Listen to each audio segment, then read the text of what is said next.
నీళ్లు శ్రీవారి గారి శిరస్సు నుంచి అభిషేకం చేస్తే పాదాలకి రాలు ఫ్రాక్చర్ ఆఫ్ సెకండ్స్ తత్క్షణంలోనే ఆ నీళ్లు చల్లటి నీరుగా మారిపోతుంది.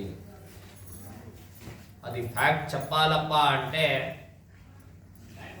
చల్లటి నీళ్ళు పోస్తే వేడి నీళ్ళుగా మారదు, వేడి నీళ్ళు పోస్తే ఇంకా వేడిగా మారదు. సో వీడియోస్ మొత్తం అబద్ధమై చెప్పినారు. సో నార్మల్గా చెప్పాలంటే మీరు అందరూ వచ్చింటారు, బిఫోర్ చేసే ముందు వీడియో అభిషేకం చేసే ముందు మీరు వచ్చింటారు, వీడియో షూట్ చేసింటారు. మీరు వెళ్ళి నార్మల్ స్టేటస్ షేరింగ్స్ అది ఇది అని అప్లోడ్ చేసి పెట్టేస్తారు. ఆ లైన్కి ఎవరు రాలేకపోయి ఉంటారో వాళ్ళు లాంగ్వేజ్ ప్రాబ్లం అయ్యి ట్రాన్స్లేట్ చేంజ్ అయ్యి అది చల్లటి నీళ్ళు, వేడి నీళ్ళు, వేడి నీళ్ళు, ఇంకా వేడి నీళ్ళు ఇలాంటి క్యాప్షన్స్ వచ్చినాయి. మంత్రాలయం పక్కన ఉంది అని చెప్పినారు. మంత్రాలయం ఎక్కడో ఉంది, గబ్బూర్ ఎక్కడో ఉంది. రాయచూరు మంత్రాలయం నుంచి 73 to 75 కిలోమీటర్ దూరం ఉంది. మంత్రాలయం పక్కన లేదు. Raichur to Gulbarga highway, Raichur to Devadurga highway ఈ ప్రాంతంలోన వచ్చే గబ్బూరు శ్రీవారి గారి ఆలయం. తమరందరూ సోషల్ మీడియా ద్వారా వచ్చిన్నారు. 2 సంవత్సరాల క్రితం వీడియో చూసినాం స్వామి,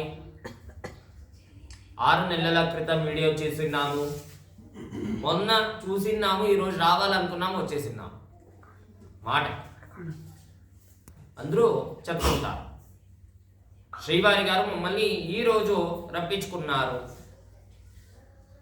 శ్రీవారి గారి ఈ ఆలయానికి రావాలి అనుకుంటే ఆయన రప్పించుకుంటే మాత్రం రాము. మేమందరూ ఇక్కడ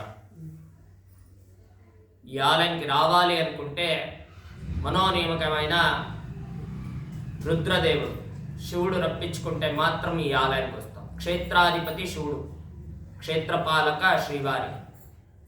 క్షేత్రపాలక అంటారా తెలుగులో? రాయచూరు తెలుగు నేను మాట్లాడేది, పీవర్ మీ తెలుగు కాదు. ఆ శివుడు గురించి చెప్పాలంటే తమరందరికీ తెలిసే ఉంది. బ్రహ్మసూత్రము మన గురుగారైన చాగంటి కోటేశ్వరరావు గారు చెప్పినారు. పెద్ద విద్వాంసులు పండితులు ప్రవచనలు అదన్నీ చెప్తుంటారు వాళ్ళే కదా. క్లారిటీగా ఉన్నారా లేదా అని సెర్చ్ చేసి సో ఆయన చెప్తాడు, ఒక్కసారి దర్శించుకుంటే 7 జన్మాల పాపలు నాశనమైపోతాయి. ఒక్కసారి నిష్కల్మషమైన మనస్సు ద్వారా ఓం నమ శివాయ అని ఆయన ముందు కోరుకుంటే ఆయనకి 1,000,000 సారి వినిపిస్తున్నాడు. మేమందరూ వెళ్ళి ఆయన దర్శించుకుంటామంటే మనకు అవ్వదు. మన దగ్గర డబ్బులు ఉన్నాయి ఈ రోజులోన, మన దగ్గర అంటే నా దగ్గర కాదు, అందరి దగ్గర. నా దగ్గర ఏం డబ్బులు లేవు. సో డబ్బులు ఉన్నాయి, విఐపి పాస్ తీసుకుని వెళ్తే దేవుడిని స్పర్శించి మొక్కుని రావచ్చు ఈ రోజులోన. అవునా? లేదప్ప 2 రోజులు ఇవ్వండి అంటే ఒక 1 CR డొనేషన్ పెట్టి ఆ విగ్రహాలని తీసుకుని వెళ్ళి 2 రోజులు మీరు ఇంట్లో నొక్కొచ్చు, మళ్ళీ మనకు అప్పగివచ్చు, రిటర్న్ ఇవ్వచ్చు. అలాంటి జనరేషన్ కూడా రావచ్చు. ఆయన దర్శనం అవ్వాలంటే ఆయన రప్పించుకుంటే మాత్రం ఆయన క్షేత్రానికి వెళ్తామంట. ఆయన దర్శనం అయిపోయిన తర్వాత బయటికి వచ్చిన తర్వాత కాళహస్తి పద్యాలు వస్తుంటే పాడాలంట. రాలేకపోతే శివనామస్మరణలు చదవాలంట. ఆయన ముందు కోరుకోవాలి. మన స్పెషల్లీ చెప్పాలంటే మన తలరాతలోన బ్రహ్మలిఖితం రాసింటే మాత్రం శివుడి దర్శనం అవుతుందంట. ఏ సమయానికి దర్శనం అవుతుందంటే మన అదృష్టం వాకిలి ఇంకా కొన్ని రోజుల్లోనే ఓపెన్ అవుతుందన్న సమయానికి ఆ ఒక్క శివుడు దర్శనం ఇస్తాడు. ఇంకొకటి చెప్పాలంటే పెద్దవాళ్ళు చెప్తుంటారు, ఏజ్డ్ పర్సన్స్, నా చావు పక్కనే ఉంది, ఇంకా కొన్ని రోజుల్లో చెడిపోతా, ఇంకా 3 రోజులు నెల కూడా ఉందో లేదో అని చెప్తుంటారు పెద్దవాళ్ళు. మీరు కూడా వినే ఉంటారు. అలాంటి వాళ్ళు ఇలాంటి ఇక్కడ మాత్రం కాదు, బ్రహ్మసూత్రం ఉన్న శివలింగాన్ని దర్శించుకుంటే మన పైన ఒక సుప్రీంకోర్టు అనేది ఉంది. ఎక్కడుంది సుప్రీంకోర్టు? ఎక్కడుంది?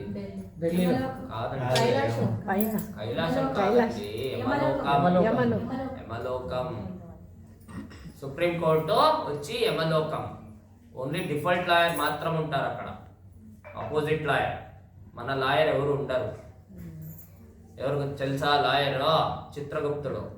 జడ్జి ఎవరు తెలుసా? యమధర్ముడు.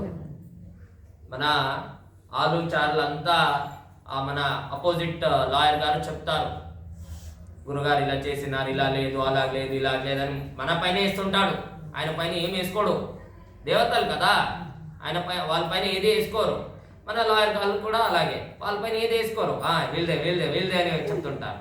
అలాగే చిత్రగుప్తుడు కూడా అలాగే చెప్తుంటాడు, స్వామి వెళ్ళు, మేము ఏదైనా రిటర్న్ మాట్లాడి కాలుతున్న నైలోనే ఏరంట్రా అని చెప్తే కాలుతున్న నయ్యది. మీరు మూవీస్లోనే చూసి ఉండొచ్చు. మన పెద్ద ఎన్టీఆర్ గారు ఒక వీడియో ఇది చెప్పే మూవీ షూటింగ్ చేసింది. మూవీ ఉంది అది, ఏదో ఏమో ఉంది, ఏదో ఉంది. పెద్ద ఎన్టీఆర్ది, చిన్న ఎన్టీఆర్. నీ జనరేషన్ లోనే చిన్న ఎన్టీఆర్, వాళ్ళ జనరేషన్ లోనే పెద్ద ఎన్టీఆర్. యమలీలలోనే ఉంది. కాలుతున్న నైలోనే ఇస్తుంటారు, ఆమె పురుగుల తరపున కాటేస్తుంటారు, క్రిమి కీటల ద్వారా. సో అలాంటివి మొత్తం ఉన్నాయి. మీకు క్లారిటీ కావాలప్ప అంటే గరుడ పురాణం చదవండి. ఆ గరుడ పురాణంలో మొత్తం ఉల్లేఖాలు ఉన్నాయి. మేము మూవీలోనే ఏమేమి చూస్తామో ఫ్యాక్ట్ అవన్నీ. యమలోకంలోన మనకు పైన వెళ్ళిన తర్వాత ఇలా అంటే చావు పక్కన ఉన్నా కూడా దర్శించుకుని వెళ్ళి చెడిపోతే యమధర్ముడు మనకి ఏది శిక్ష ఇవ్వరంట, విచారిస్తారంట, శిక్ష ఇవ్వరంట. ఎందుకంటే మేము చెడిపోయే సమయానికి ఆయన దర్శించుకుంటాం. బ్రహ్మసూత్రం ఉన్న శివలింగాన్ని దర్శించుకుంటే మనకి ఇది శిక్షలు ఇవ్వరంట. సో మనకి స్వర్గానికి పంపిస్తారా? లేదు, లక్కీ డిప్ రావాలి దాంట్లో. మళ్ళీ అంటే మా మాటకి నేను ప్రతిరోజు పూజిస్తా, నేను స్వర్గానికి పంపిస్తారా అని నేను అనుకోవచ్చు. నేనేది చేసినో నాకు తెలియదు. అందుకే లక్కీ డిప్ ఉంటే